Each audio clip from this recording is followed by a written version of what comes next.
Guys, pasok ko naman po to sa YouTube channel ko. Yan, waiting po kami ng resibo. Biyay po kami ng Calmery Calamba. Laguna. Guys, Medyo natanghalian na kami ngayon kasi maliliit yung karga namin. guys, Ayan, maulan po ang ating panahon ngayon, guys.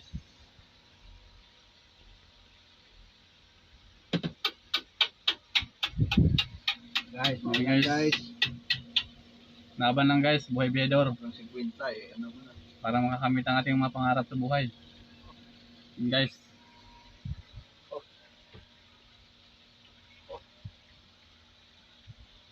Ako po yung batang truck driver ng MCC. 27 years old. Klaro na tayo. Taga Agusan del Sur. Pangarap ko maging vlogger. Kaya subscribe na lang sa aking mga vlog. Unlike. Thank you. Sabuyan mo.